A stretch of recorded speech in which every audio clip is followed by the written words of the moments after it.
So I'm doing a series of classes about the teachings of Patanjali, and I introduced that last week. And in a nutshell, it was that even though this text is 2,000 years old, it's absolutely fundamental to yoga today, and it still has many things to teach us. And every part of yoga that currently exists ultimately rests on Patanjali's teachings. So last week we covered the first three sutras, which said that the teaching of yoga is about studying the chitta-vrittis, the modifications of the mind, and that when the mind becomes settled and that you can see what lies behind the thoughts, the modifications of the mind, then you see your true self. So the whole yoga project for Patanjali is a process of meditation, a process of cultivating mindfulness, and of connecting to something at the ground of our being that is a lot more permanent than the fluctuations of the mind and the emotions that are in one direction on one day and another direction on another day. So this week we're moving on. So I'm kind of scooting through the sutras. They're quite a short text. It only take you about an hour to read the whole thing. So most of the meaning is very condensed in the poetic language that Patanjali uses. So we're moving forward to verses 12 to 14 of the first chapter, and so Patanjali is now going to give us a clue as to how we're going to arrive at that steady mind where our mind is not agitated and bumping all over the place. And he says that the two ways of doing this is through practice and non-attachment. And he defines practice as any activity that you do that leads you towards a steadier mind. So ultimately that's going to mean the seated practice of meditation. So if you are used to meditating, you'll probably remember the first time you had a go and how impossibly difficult it was to sit still and clear the mind. And most people spend their first meditation session just kind of being completely caught up in the thoughts about what they're doing. But over time, if you develop a regular seated practice, the mind begins to settle. So it's all about consistent practice over a considerable amount of time. And Patanjali says, done in all earnestness. So that presents a challenge if you've got a busy life. My practice has been, or my time to practice has been greatly curtailed by new childcare responsibilities recently. So, you just have to fit things in. I think I do most of my yoga practice now, breathing and being compassionate and trying to be as mindful as possible in the midst of general household and family chaos. So the second thing, non-attachment, we'll just cover that really briefly, and then we'll get on with our main practice. So Patanjali says it's practice towards a steadier mind and non-attachment, and what he's talking about is getting under control the cravings. So last week I talked a little bit about how if you're too much in the senses and led by the senses, then you'll just be led hither and thither. You'll always be desiring the next thing to satisfy a short-term thing that the senses want you to experience. So learning to detach from that and practicing non-attachment to those things is really about letting go of cravings. So I think we can all identify with that. We all have cravings for one thing or another, be that a really benign craving for that 10:30 caffeine hit. And there's no judgment here. Guilty, as many are, of having cravings. But if those cravings become overwhelming in number and intensity, then they begin to disrupt the steadiness of the mind, and the mind begins to wander. So it's all about steadying the mind. It's all about cultivating an attitude of noticing things arising, like desires from the senses, and developing more of a distance between you you and that craving, so that you can react more intelligently to it. So I'd like to read just a little bit of the Sanskrit of whatever we're investigating. So this one is Abhyasa Vairagyabhyam Tannirodhah, and that means the mental modifications of, so the modifications of the mind are restrained by practice and non-attachment. So let's just close our eyes.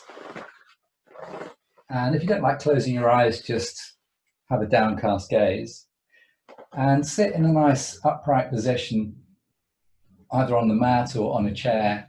Doesn't really matter. If you're on the floor, try not to have a rounded back, so better to support the hips a little bit with a yoga block than compromise the spine and your ability to breathe freely. And then just take a moment to tune into your body and everything you are sensing right here, right now. And notice your energy levels, whether you're feeling energized or tired. Notice anything going on for you in your physical body that you need to look after tonight. And just make sure that you adapt the practices that we do, which are necessarily quite gentle and uncomplicated because we're teaching remotely, experiencing the class remotely together over Zoom. So everything's going to be very low risk, but you still need to listen to your body and follow your breath. And then take just an extra moment or two to reflect on the mind. How steady is your mind right now? Are there lots of thoughts or few thoughts? And what would you say is your general nature of mind? Are you someone who is already in that category of having quite a steady mind? The thoughts come in one at a time. You're able to consider them and act on them in an intelligent way. Or do you sometimes get overwhelmed by thoughts crowding in?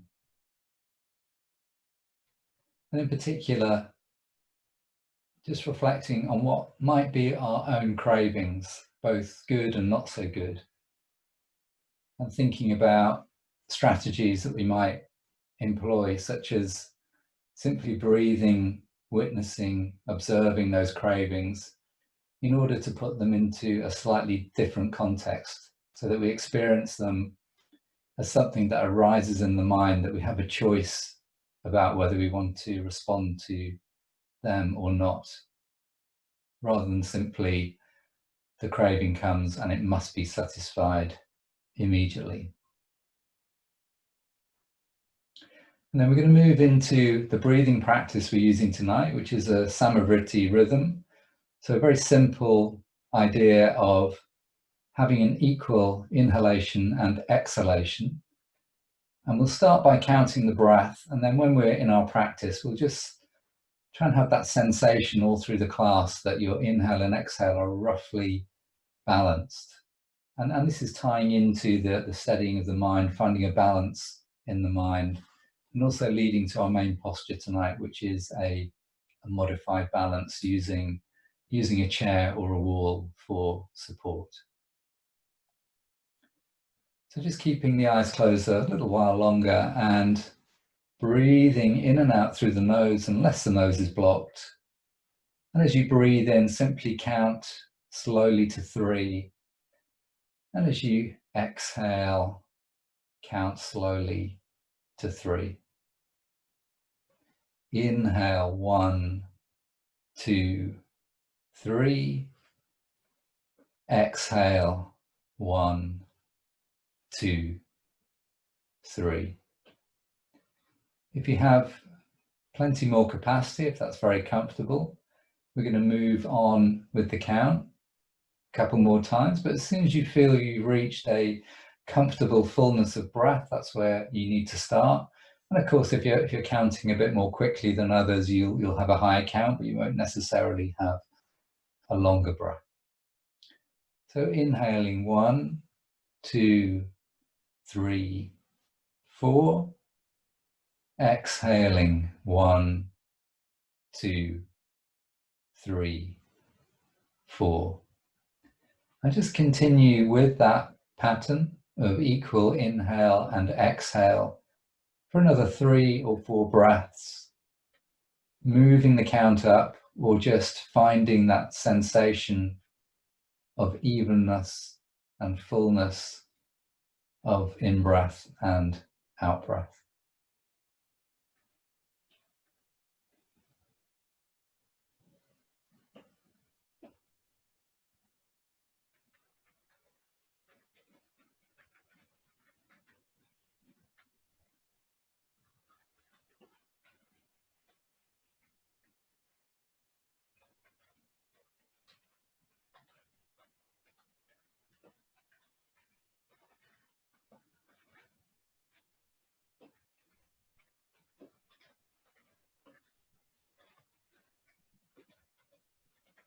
And then at the end of the next exhale, just pause for a moment and notice any change. So pretty much every single yoga practice that was ever created has this aim of promoting concentration and steadiness of the mind. And when you're doing a practice that doesn't lead to that outcome, it often is an indication that something is going wrong. So we're going to move down onto the mat now. We're going to start, as we often do, by drawing the knees in over the chest.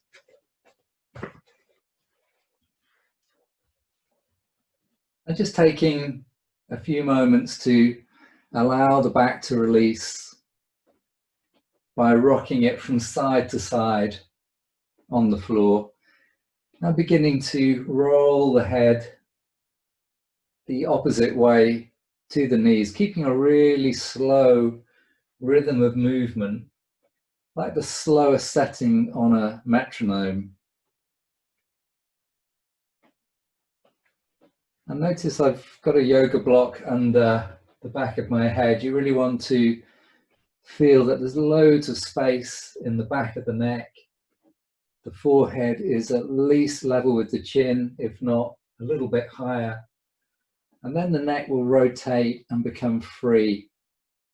If the chin is jutting up, it's much more difficult for that to happen, and you are more likely to be playing into a kind of restricted and tight sensation in the neck, which is really, really common.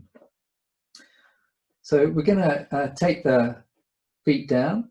So we're in semi-supine now. Take the arms beside the body and just begin by breathing in, taking the arms up into the air, but just enough effort to hold the arms in this vertical position and allow the weight of the arms to drop down through the elbows, through the upper arm, into the shoulders, and you feel the back of the shoulders touching the ground, really, really focusing on that sensation of release down to the ground. On your next inhale, take the arms further over, and that might be all the way until the back of the hands touch the floor, or if you've got any shoulder issues, not that far, but still keeping a softness in the arms and the shoulders. And then inhaling, coming back up to vertical, and exhale, keeping the arms there, dropping that weight again, down the arm, down to the ground, through the shoulders. Next inhale, coming overhead again, finding the softness and the space. You can do a really deep breath here in this arm overhead position. The rib cage is lifted. There is maximum space for that inhalation. As you exhale, bring the arms back up. Inhale, hold this position. Exhale, soften the arms down to the mat. We can do that one more time. Inhaling, taking the arms overhead. And exhale, allow the arms and the shoulders to release and soften. Inhale, taking the arms back up to vertical. and exhale, releasing down into the shoulders, down into the ground. And then take the arms forwards and down to the floor. Give the arms and wrists a little shake. We're going to slide the legs straight now. And we're going to go into a slightly different stretch, a whole body stretch. So as you breathe in, both arms are coming all the way up and all the way overhead. So a lot of movement. So fill that movement with breath. And when you get to the end of the inhale, try to spread the fingers, spread the bones of the hands and feet, spread the toes. Feel that you're arching a little way away from the floor, lifting the lower ribs, pushing into the pelvis and the shoulder blades. And then on your exhale, bring the arms all the way up and all the way back down. Place the back of the hands on the mat, let the legs relax, let the toes and feet roll outwards. Breathing in, bring the feet back to vertical, take the arms overhead. Intense, active stretch through the whole of the length of the body. And as you exhale, bringing the arms back and releasing down. So you can do that another 3 times or so. Obviously, the more you can stretch and lengthen that inhale and then match it with the same length of exhale, the more time you'll have to experience the space of this stretch. If the breath isn't that deep, it doesn't matter. You'll just do more repetitions. The main thing is to have the breath orchestrating that movement of the body.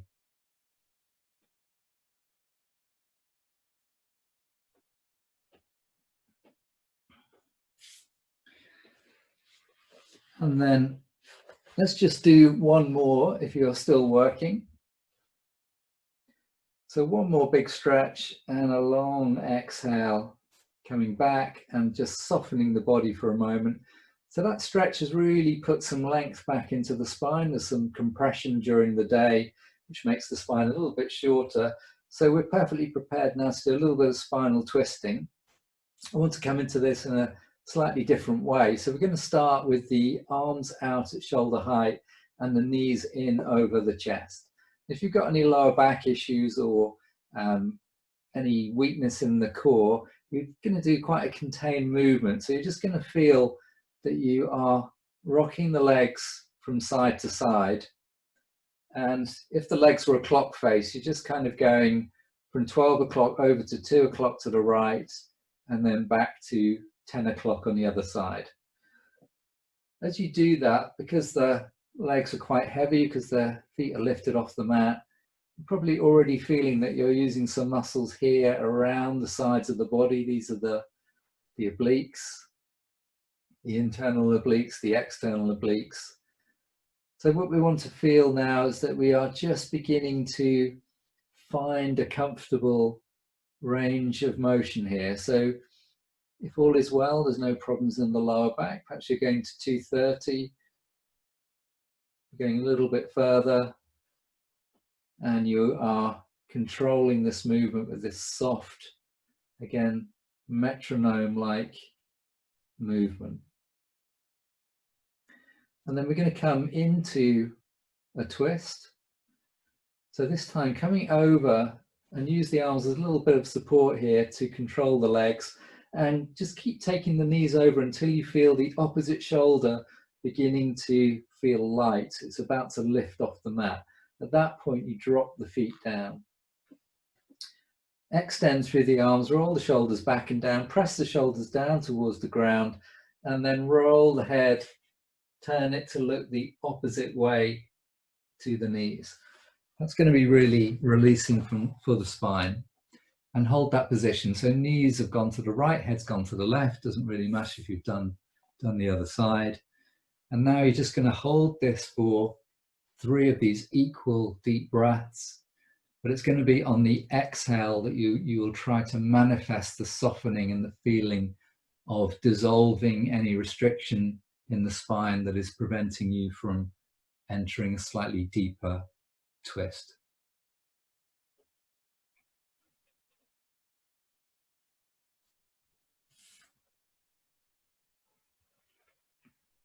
When we're cultivating a daily practice, as Patanjali instructs us, have to remember that he was writing at a time before all these hatha yoga postures had been invented. So he was really talking about mind practices, meditation practices. But the history of hatha yoga, which I'm not going to go into now, is all about finding a way of working through the body to steady the mind. So, you know, if you're in a class like this and you find certain practices particularly calming, particularly steadying for the mind, they're the ones to take into your home practice and work with. So we've come up now, I've brought the knees back to center. I'm just going to hug them in and rock from side to side before we do the other side of this twist. And then coming to center and breathing out, bend the elbows and just draw the thighs in and feel the lower back being stretched out. And then breathing in, taking the arms out and beginning again with this little bit of rocking, coming back to a nice easy rhythm. 1 o'clock, 11 o'clock, 2 o'clock, 10 o'clock. Warming up the muscles of the abdomen and the core, building a little bit of strength in the obliques, and the internal obliques are quite a critical muscle to keep activated for our spinal support. And then on the next exhale, letting those knees move over to the left. And now we're focusing on this right shoulder. When does this right shoulder start to feel light and maybe feeling like it's about to lift off the mat? As soon as you feel that, drop the feet down and release yourself into what will be the perfect twist for you. Again, turning the head the opposite way to the knees. Take some breaths here. Inhale. Notice the breathing feels a little bit different when you're in a twist because the soft tissues of the abdomen are twisted and squeezed. There's not so much movement of the diaphragm. You have to do more breathing up into the chest. And use your long exhale to soften and deepen the release of the spine into this twist.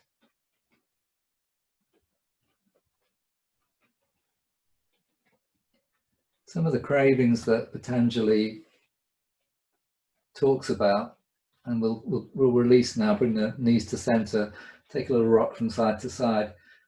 Some of those cravings actually manifest in yoga classes. So yoga can be a solution and a form of studying the mind and what we would describe as liberation of consciousness, or it can be just another trap where you become addicted to the next most difficult asana and you become very attached and you begin to crave more and more challenging forms of a posture. And that's not really the purpose. When we accept the purpose of a posture is to study the mind, there's going to be a perfect form of that posture where we're not pushing, but we're not reining back. We're right in a sweet spot where we can reap the benefits of feeling more calm and steady.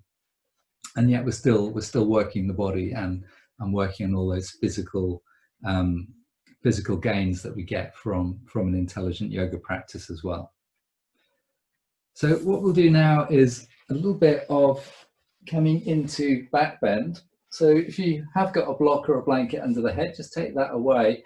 And we're going to work with the feet hip width apart now. And I'd like you to start with the palms down and the fingertips just fitting under the lower back. I keep turning my head to look at the camera, but you don't want to do that. You want to tuck the chin in and lengthen the back of the neck and look directly up towards the ceiling. Breathe into the chest, and as you breathe out, engage a little bit through the core of your body. Feel like you're drawing the navel back towards the spine, and you should feel a little bit of increase of pressure on the fingertips as your lower back flattens down towards the mat.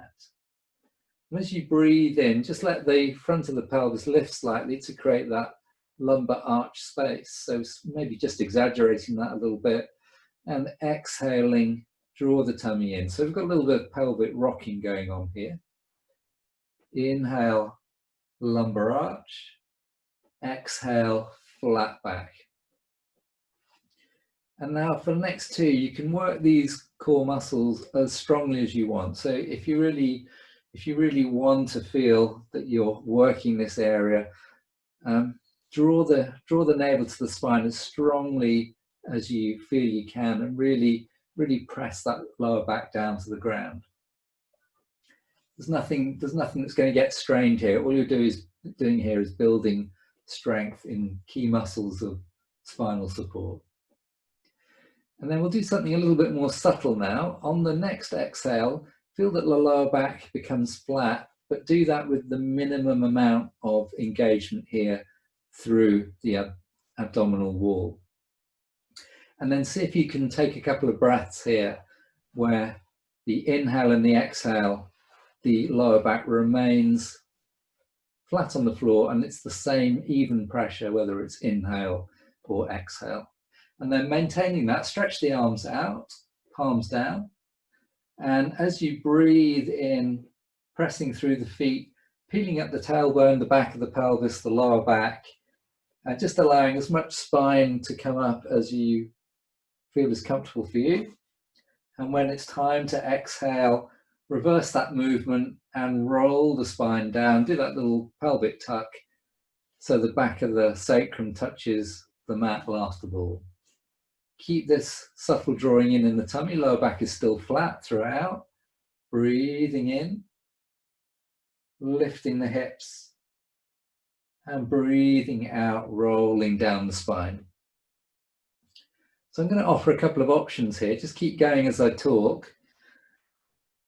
And I'm going to invite you to kind of reflect for yourself on whether you do all the options because you have a craving there that you need to address and reflect on, or whether the slightly more challenging forms are something that is going to do you good, is something that is the right practice for you tonight.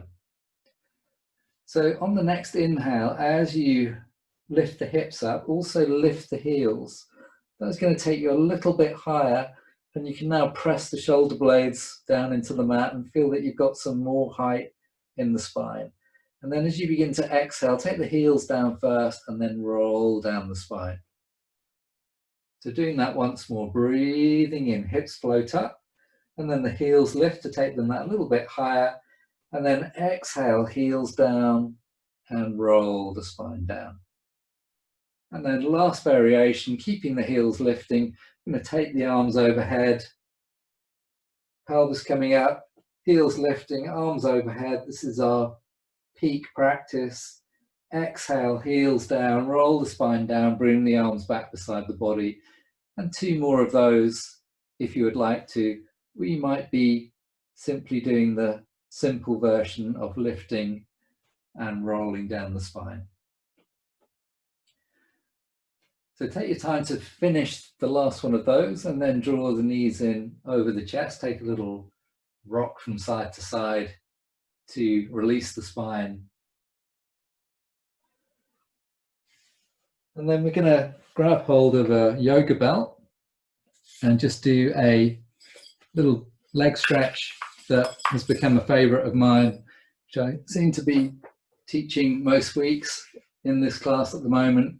If you don't have a yoga belt, you can use the hands on the back of the leg, or you can use anything else that will double up as a yoga belt that you may have lying around. So we'll start with the right leg. Wrap the hands once around the belt so there's no tension in the wrist. You can easily hold, and make sure you've got plenty of belt between you and the foot. Breathing in, just let this right knee bend, and that's going to slacken off the back of the thigh, the hamstring muscle, and then exhaling, moving into the stretch. Find your Samavriti ratio, equal inhale and exhale. And as I've been saying almost every week that we've been doing this practice, the inhale phase by relaxing the muscle, followed by the exhale phase of stretching the muscle, is a more efficient way of creating space in these hamstrings that are often tight, compared with just going straight into a strong static stretch. So we're easing our way in, we're trying to keep the shoulders relaxed as we work. It's still breath and movement. It's still breath led. It's still bringing about that steadiness of mind that Patanjali talks about.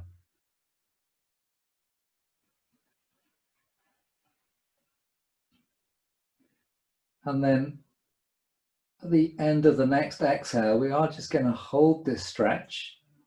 And for those of you who can and would like to, you can slide the left leg straight. That's going to make it considerably more challenging to do that. So if that's too much, just bend the leg back in.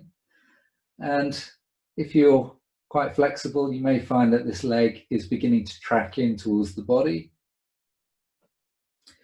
But again, you just have to self-reflect on whether the place that you're now working with your breath and the position you have your leg in, whether that is one that is being driven by a craving for greater flexibility or an imposition of an idea of what a forward bend should look like, or whether you're really listening to your body, witnessing what is going on and finding the appropriate place. And that is the non-attachment at work within a yoga stretch. And remember, non-attachment is different from detachment. It's not that you don't care. It's just that you are not attached to outcomes and you're not imposing externally other motivations on what is simply an act of mindfulness and breath. So on the next inhale, we're going to release from that by bending the right knee. Just remove the belt for a second, take the right leg down, slide the leg straight, slide the other leg straight if it's bent.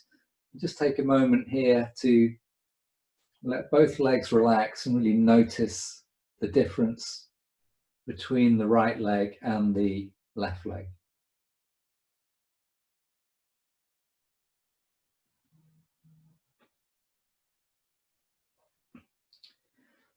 And then bending the right leg back into semi-supine and taking the belt around the left leg and coming back into the dynamic version, inhaling, bending the left knee, exhale, straightening and stretching the left hamstring. So Patanjali defines practice as being things that we do to steady the mind. And the same applies to hatha yoga and doing these stretches. So even though Patanjali would not recognize this physical practice as a means to create the steady mind for meditation, it's an intermediate step that's been inserted into the yoga journey towards that steady mind.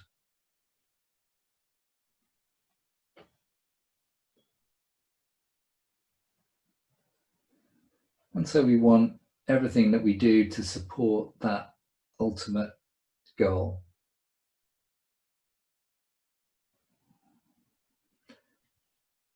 So on the next exhale, moving into holding the stretch in the left leg. And if you slid the leg straight on the other side, probably slide the leg straight here. And again, just finding the right place for you tonight to breathe and find the length in that left hamstring. And notice how it's the exhale that is the half of the breath where you'll feel the progress, you'll feel the release, the softening, the space coming into the muscle. And unless you're having a tug of war with that hamstring, in which case you won't experience that. Instead, you'll experience a lot of tension and shaking going on. Patanjali also says that practice must endure over a considerable period of time and in all earnestness. And everyone with tight hamstrings can say yes to that, because they do take a long time to yield extra length and extra space due to all the chair sitting we do. So breathing in, let the left knee bend and release that left leg.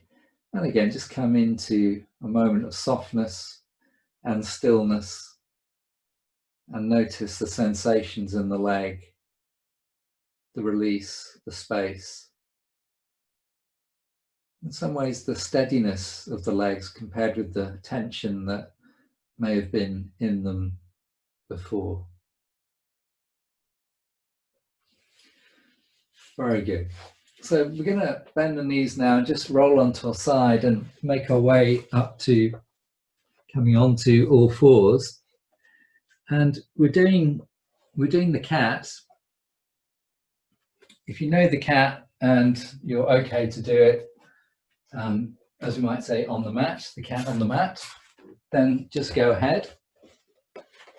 I've been reminding people every week that if you have any shoulder or wrist issues, you can do this practice equally well using the chair. And we have been using the chair every week for various assistance during some of the postures as a really effective prop.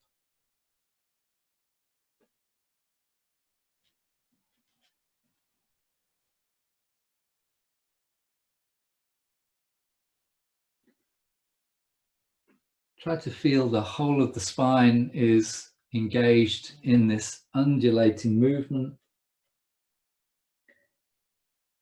And remember that the movement of the neck and the lower back are not as important as the movement of the spine in between those two areas. So focus there, opening the heart on inhale and lifting that spot between the shoulder blades as high as you can on exhale.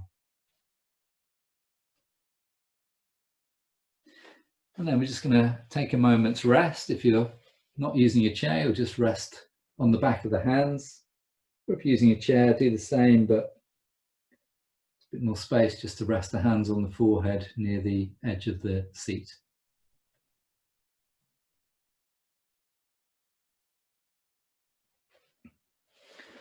That's great. So we're going to progress that into a downward dog.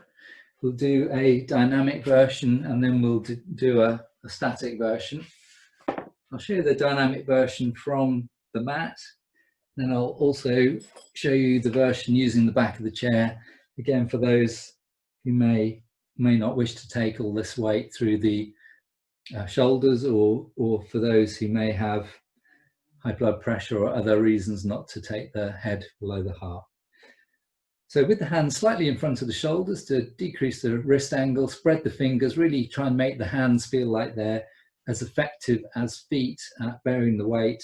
And then breathing in, tucking the toes under, and breathing out, sliding the head down, the hips up into the air. Inhale, lengthen your spine, pushing through the hands, keeping the knees bent. You're on the balls of the feet, heels are not going to the mat. And then exhale, taking the knees back down. Here we are again, breathing in, just like a little cat stretch, but with the toes tucked under. And exhale, back up into downward dog. Inhale, lengthening in downward dog. Exhale, releasing down. Remember, you can take a break, take a rest at any time. And if you were doing that using the back of the chair, you would breathe in and breathe out to come into downward dog. Inhale, lengthen the spine. Exhale, coming back up.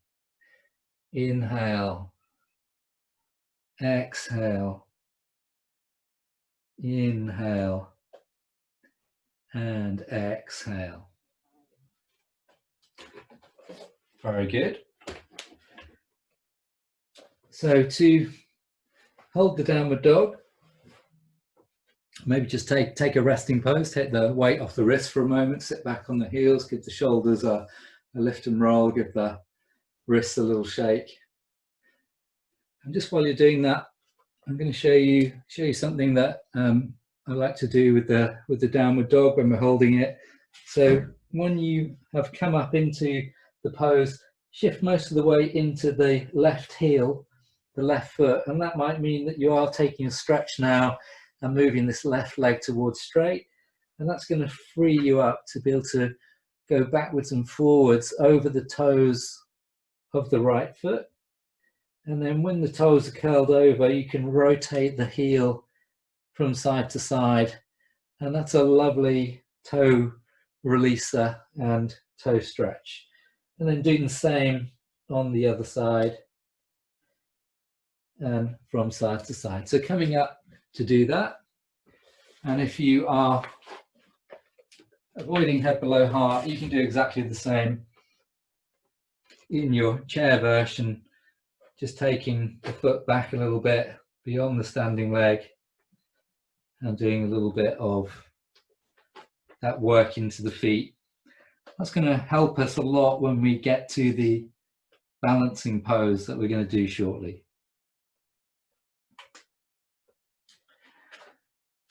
So if you haven't worked the other side, shift the weight, work the other side, just for another breath or two, and then release yourself down. And for those who've been working with the hands on the floor, coming into pose of the child and releasing down. So again, just take a moment to sustain the theme that we're working with tonight about what cravings may be arising in your mind regarding the practice. And when you do a class that's not your own personal practice, particularly if you're an experienced teacher, you can meet resistance to doing things differently or not doing things as strongly as you perhaps might. And it's good just to notice that and really process that as to where that is coming from and whether that is serving you or not. So what we're going to do now is make a transition up to standing via a lunge. Really important to keep that knee padding. We're going to step the right foot forward and keep the left knee on the pad and just move into a lunge, keeping the right knee over the right ankle and making sure you're not too narrow. So if you're back here, you might not be feeling anything. If you go too far, it may be too intense. But you can see that this back leg has a forward angle, and by keeping the hands on the thigh, the spine upright, that's what creates the stretch all through the left side of the body, through the tissues and the muscles of the abdomen, through the front of the hip and into that front quad, the rectus femoris muscle that crosses the hip joint.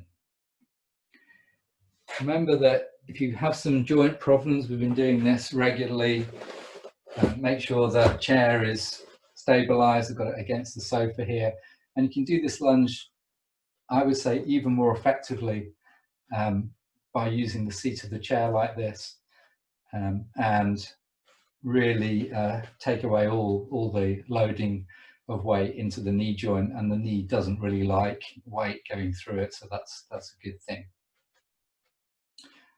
Okay, and then release from that side, and then we're going to go straight onto the other side, whether you're working on the mat or on the chair. And the only thing that can go wrong really with the chair lunge is that you allow this back foot to turn out and then you lose all of the stretch. And it's hard to do that with the knee on the floor. So that is one little alignment advantage. So just turn the toes in, make sure you're feeling the stretch here and through the calf and the Achilles at the back, and really enjoy that space that you're creating through the front of the pelvis. It's another practice I can't really leave out of my lesson plan at the moment, because with all that's been going on, many of you have had to do a lot more sitting down and not moving around, commuting to work and things than you would normally do. So these muscles get tight when we are sitting in a chair for long periods. Okay, so coming out of that lunge and just making your way up to standing.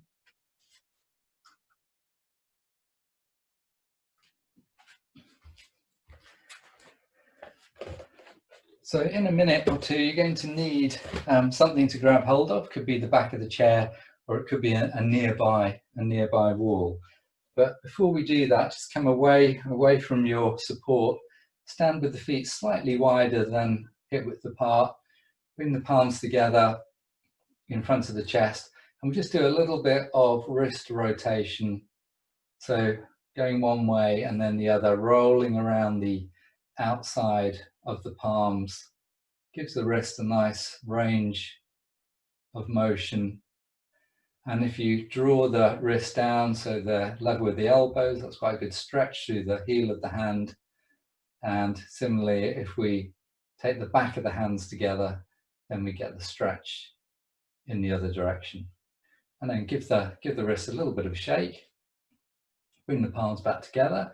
And then as you exhale, release the hands down, roll the shoulders back, turn the palms out, and inhaling, sweep the arms up overhead, bring the palms together, and exhale, hands back in front of the heart. So reconnecting now with our Samavriti breath, if that has dissipated a little bit.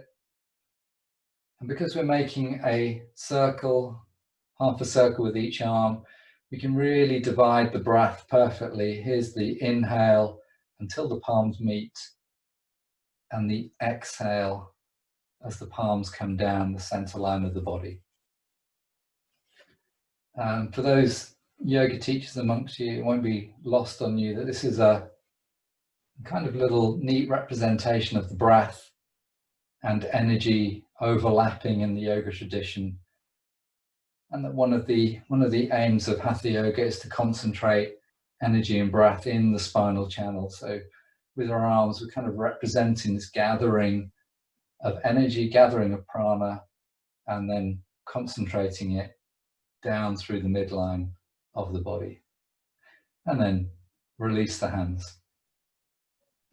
So we're going to have our support there. When you get into this balance, you may find you don't need it. So first of all, just lift the toes, keeping the heels on the mat, and see if you can spread the toes, and also see what the knock-on effects of doing that with the toes are. So the whole of the foot becomes activated. Can you feel how much of the foot is lifted away from the ground?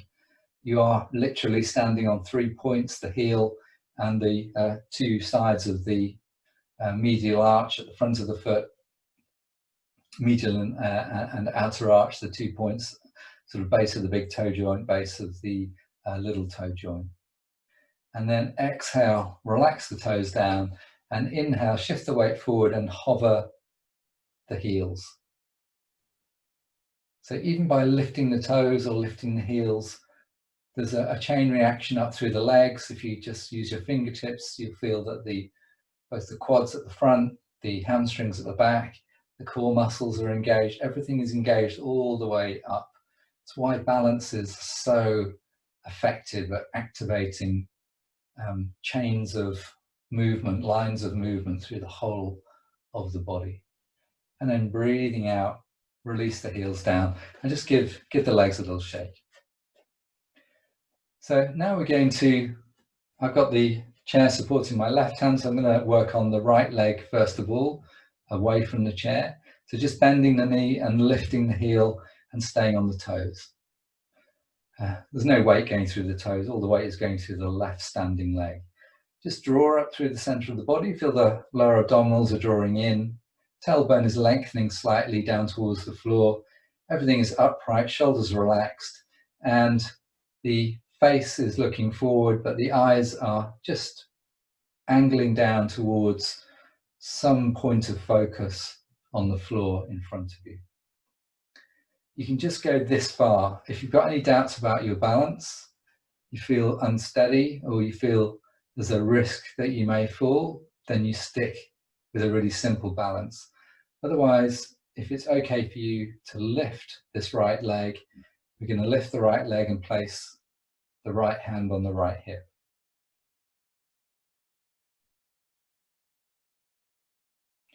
And then exhale, straighten the leg and lower it. So we're going to work on the other side now. It is going to get more challenging. but this is deliberate to invite you to notice where the cravings are in terms of intensity of practice, and whether you can differentiate that kind of emotional response to the intelligent response of meeting that need and deciding whether it is the right one for you. So just bending the left leg now, resting on the toes. Remember, you can stay here, or you're going to lift that left knee off the floor. The hand position on the hips is quite handy because the fingertips are just resting on the front of the lower abdomen. And what you want to feel there is stillness and steadiness. If you can steady the pelvis and the lower abdominal area of the body, that's the center of gravity of the body, it makes balancing a lot easier. If your breath is moving the tummy in and out, that area is going to be destabilized. And then release the left leg down. So here we go, a couple more challenging variations. So we're going to bring this right knee up, and now we're going to take the hand around the outside of the shin, and we're going to draw the knee in towards the thigh. So from the side, it's around about this position. And at the same time, you're either going to carry on holding the chair, or if you're doing a full balance and you're not on a non-slip, not on a slippy floor, you haven't got your socks on, you can challenge yourself to hold it without the support, but know the support is there, chair or wall. And then release, straighten the leg and lower. There's going to be one more after this one.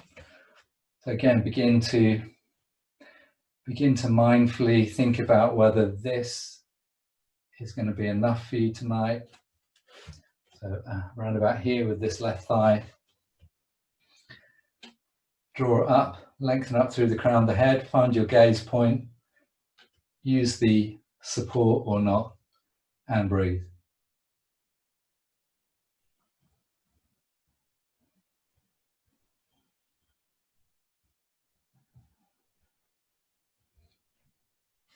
And then straighten the leg and release.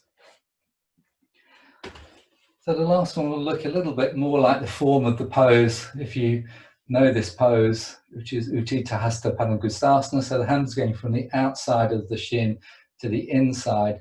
So now we've got the knee coming in, and then we're going to take it out to the side, and we're going to turn the head and look left. Because of the bits of the body extending away from the midline, the balance is a lot more challenging here. So even if you didn't have the chair or the wall for the last one, you might need it here. But if you think you can safely place the hand on the waist, feel free to do that. Strong standing leg.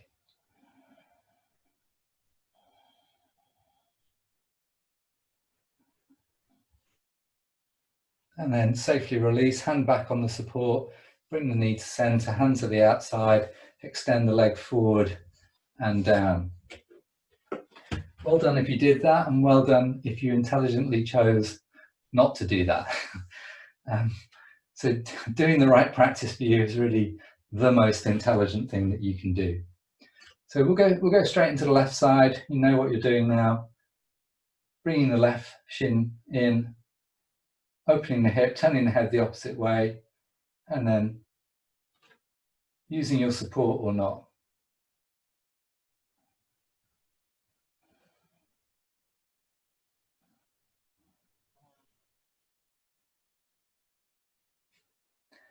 And then hand back on support, inhale, knee to center, take the hand to the outside, extend the leg and lower, and give the legs a little shake. So we'll just counterpose that movement. If you've been using a chair, a nice easy down dog type stretch with the knees a little bit wide and hip width apart, or you could do that with the hands against the wall, or you could just come down and come into extended child pose if you prefer. Just for a breath or two. And then we're going to come into our inversion. And the only inversion I've been teaching during this period of Zoom classes is this one, which is why I've been sort of asking everyone to have a chair with them. So resting the lower legs on the chair, using a yoga block just to raise the hips slightly, having a cushion or a folded blanket under the head, keeping that forehead level with or slightly higher than the chin, and then relaxing here and taking the opportunity to allow everything to settle in the body, in the mind.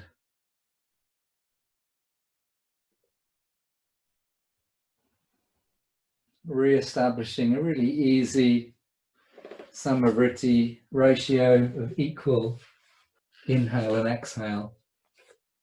And taking a moment to reflect on what you feel in your body in terms of balance and steadiness, what you notice in your breath in terms of balance and steadiness, and what you notice in your mind in terms of balance and steadiness.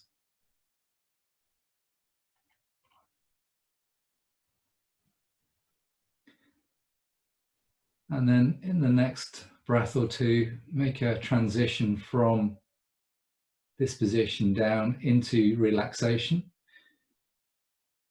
So taking the legs off the chair and either resting with the legs straight in the usual relaxation pose known as Shavasana, or bending the knees if you have any lower back issues, or indeed taking any comfortable position that works for you for your relaxation.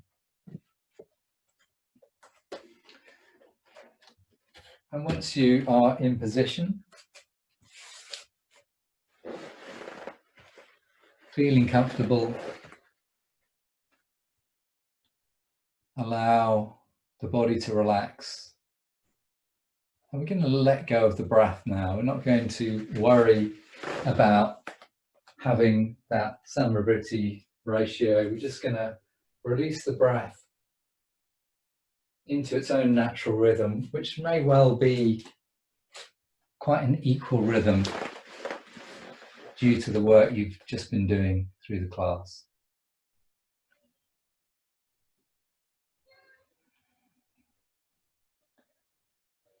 Allow yourself to notice every sensation in your body.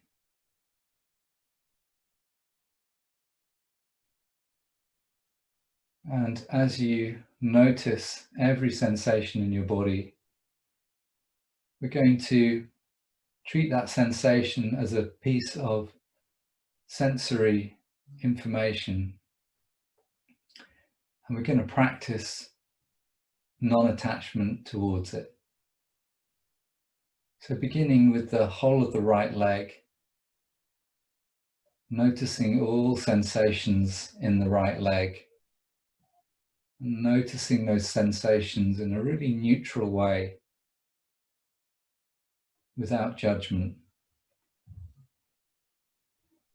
not attaching to the sensation and tripping off a chain of thoughts about what may or may not be happening, but simply accepting them.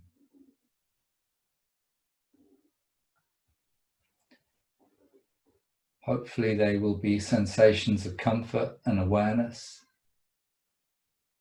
but those sensations should be treated exactly the same as any which are of discomfort.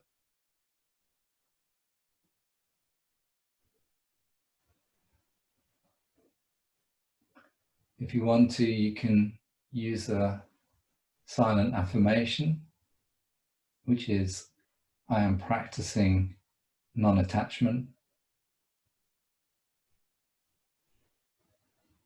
And then keeping the whole of that right leg in your awareness. And allow the whole of your right leg to soften and release. Switch your awareness to the whole of the left leg. And notice the sensations there, perhaps in the toes, the foot, the ankle, the knee, the thigh. Notice all the sensations in the left leg and hold that awareness of those sensations in the neutral space of non-attachment. And allow the whole of your left leg to soften and relax. Notice the sensations in the hips and notice sensations in the lower back.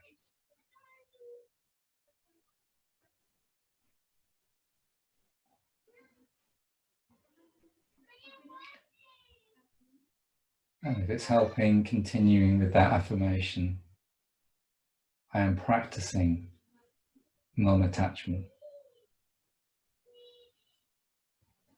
And as you exhale, allow the hips and the lower back to relax. Notice the sensations in the chest and the shoulders. Bring all the sensations into your awareness. Hold them in a neutral space. Witness them. Allow no chain of thought to arise. Simply be with your sensations as you practice non-attachment.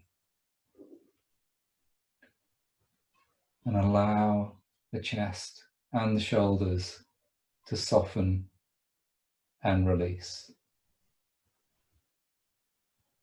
Awareness to the whole of the right arm. Notice the sensations there.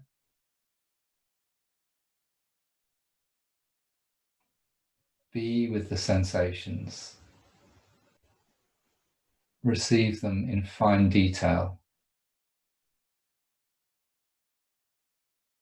And as you exhale, allow the right arm to soften and release.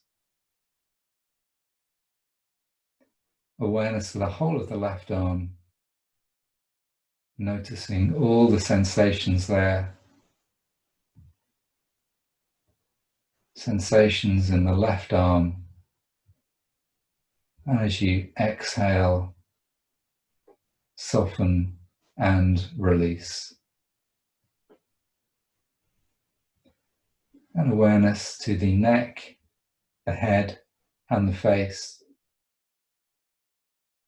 Notice sensations there.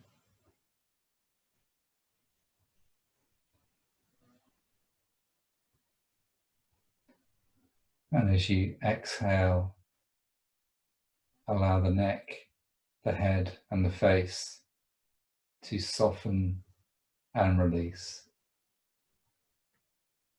And finally, bring awareness of every sensation in the whole of your body into your awareness, as if you are observing your own body and its sensations from afar, watching them, observing them, showing interest in them, not becoming enwrapped and entangled in those sensations. And as you exhale, let the whole of your body soften and release.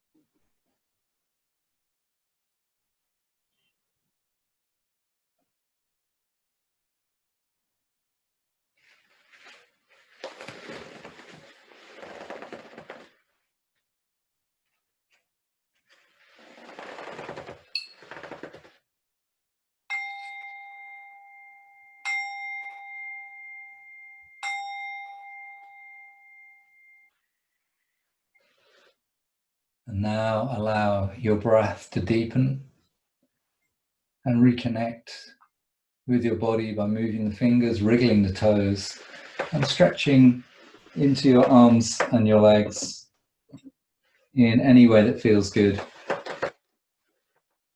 And when you're ready, bending the knees, rolling onto your side,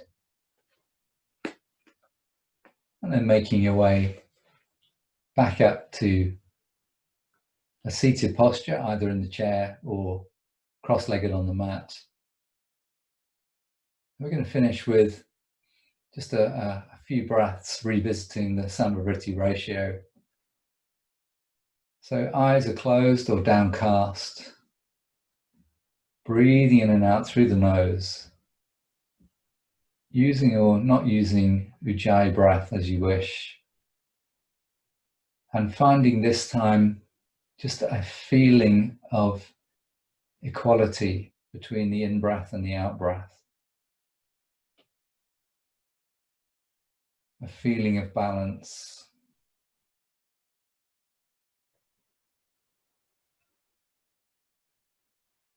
A feeling of comfortable fullness of breath as you breathe in. And a comfortable feeling of release as you breathe out.